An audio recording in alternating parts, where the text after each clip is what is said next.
Tình là tuyệt vời quá, tao có bài xe, không phải mấy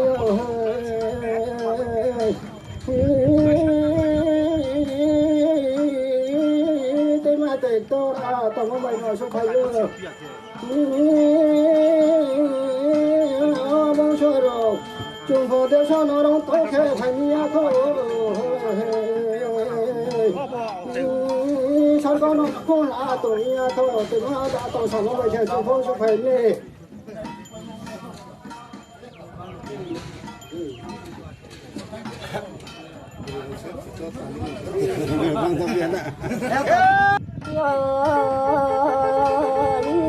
Cái habu posini, cái habu perbani, ti roa malai bani, boso sor mai song, taku sor mai sa. Là đi sao phải mà bao ra nhìn sao để cái lấy cái nó mong soi rồi khó lên chim lại không cho tôi nó chim lại không sẽ cho cái chuyện đấy cái bộ han ban chỉ phụ trợ lúc ấy đi này bao giờ nó sẽ dùng cái sầu nó sẽ quay chút vậy sẽ dùng mắt đầu đi xíu không phải cho tôi đó xong nó sạt tung lại ra với mà là cũng không dùng cho nó cho nó không mà xây biếu trong giờ hết tôi muốn nó tôi mình à thì em có chỉ đi sau này thằng nó success cái năm bao giờ cái chuyện bao lâu kia nó có si sao nó sắp hiểu à bố phụ trách cái mai lên mai ra giá rồi lên ra giá tập cụ ra rồi vậy thì nghe được theo thế này được cô thật ra thì aku nhậu thì jam bọn ye anh mai nhập nó theo thế này con nó phải ra nè ông promo vậy để làm một ra cái bọn nó không mặc lại ra đi tập cụ đâu anh mua cái không bao rồi bạn chỉ cái nesta còn đi à lại ta cứ sao mới tàu này đâu hai nói nó đến cho mua bài ta cứ sao mới sổ hơi hơi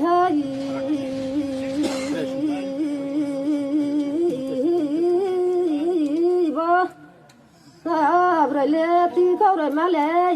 buồn thì mày để bù hồ sổ lê sổ ra ya mỗi giờ giờ lê tôi để bù pi có ya mà xe sao mấy giờ nó đến ra mà vậy bố sợ làm mà bố sợ phải ra mi bố sợ sao mỗi sao bên bù coi là do tổ này mà chồng bù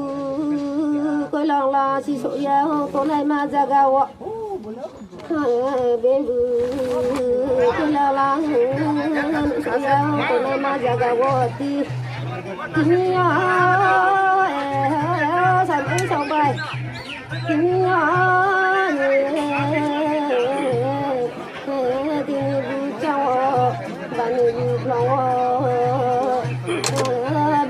Puspa kuma ti bo pai jami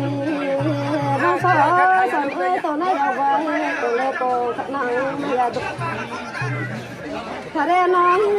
nó sai luôn không sao đâu mình không không sao sai cũng sao vậy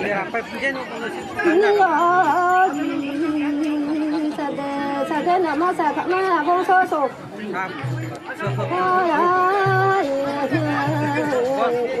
có to là ya so vậy bà chọn ra tôi sao tôi sao lại ra kia không nói ra ra bỏ lại phải ra mi ra mi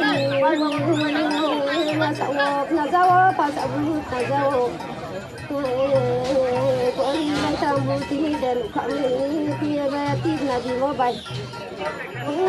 con bay thang bu tí đèn gì khăm bao sao nó thơ sao mũi sao tắc lây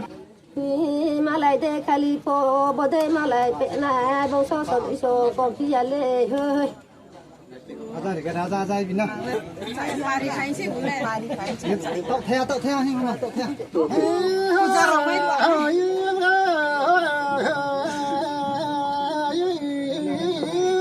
tây mà lên tây con nó mua đi lên một ton nó à bao tây mà bay mua đi hấp hoa cho thì mà phải bay món nó bọn tôi đi mà tôi lại phải nó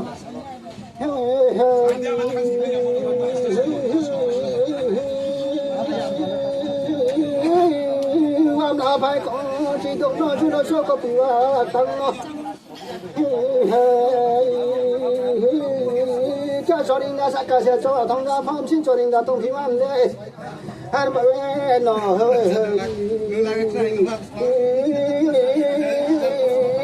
sáng có sẽ lẽ phố số mấy cho đây cho lẽ này mà hình khẩu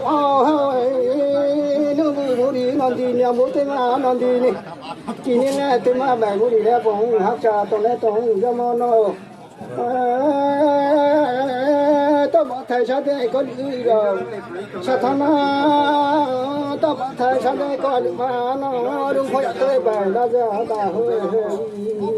sao thằng này tôi còn nó bài để ra ra nó ăn mà nghe nó hơi mà bu ta áp sao bu chú ya u lo ha ku tay cái đeo phong tôi lấy tôi cho mà nó hơi hát cho mình thấy cái giá trị nó rồi cái chuyện giá cả nó phải tôi lấy tôi cho mà nó hơi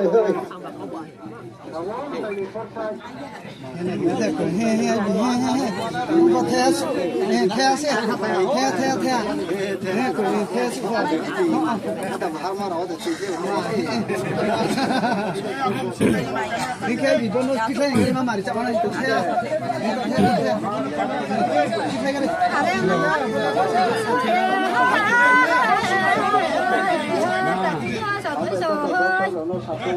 trời ơi sao mày con đi nhà lệ trời ơi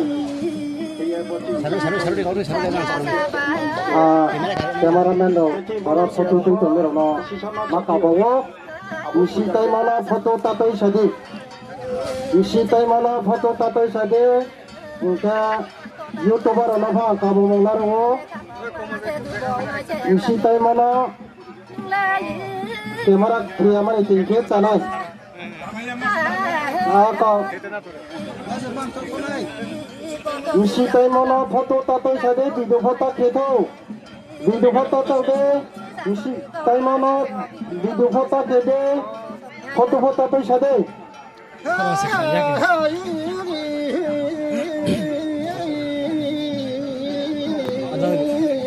mày nó chơi xài đi chợ nó mưa bù thấy ơi ta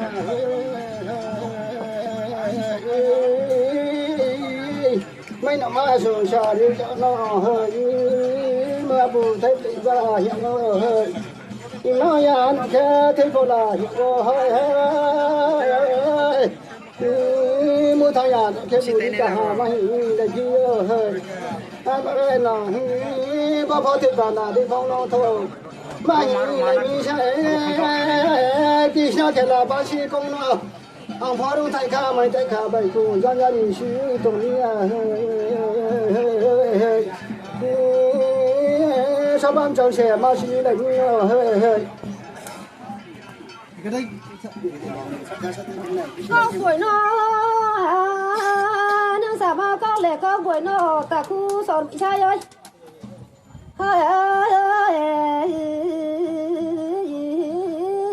nương bữa số là bao sọ lại à